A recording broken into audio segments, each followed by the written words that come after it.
அல்ஹம்துலில்லாஹ் வஸ்ஸலாத்து வஸ்ஸலாமு அலா ரசூலில்லாஹ் அம்மா பஅத். வெள்ளிக்கிழமைகளில் சூரத்துல் கஹஃப் ஓதுவதை பொறுத்தவரையில் அதனுடைய சிறப்பை வலியுறுத்தி நிறைய ஹதீஸ்கள் வந்திருப்பதை நாம் காண முடிகிறது.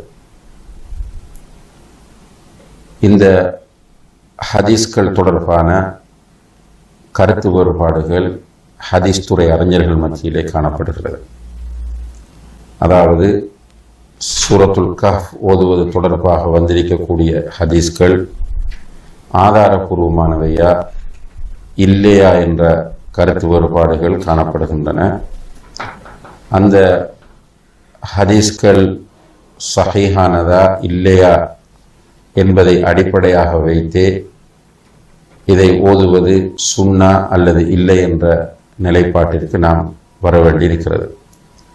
ஷேக் நாசிருத்தீன் அல்பானி ரஹிமஹுல்லா அவர்கள் நவீனகால ஹதீஸ் துறை அறிஞர்கள் மிக பிரபல்யமான ஒருவராவார்கள். அவர்கள் இது தொடர்பாக வரக்கூடிய ஹதீஸ்கள் ஆதாரபூர்வமானவை என்று கூறுகிறார்கள்.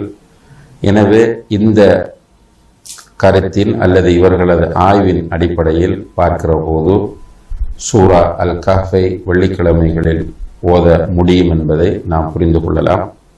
அதே நேரத்தில் வேறு சில அறிஞர்கள் அதை பலவீனமானவை என்று கூறுகிறார்கள். அந்த கருத்து சரி என்று படக்கூடியவர்கள் அதை தவிர்த்து கொள்ளலாம். அல்லாஹு தஆலா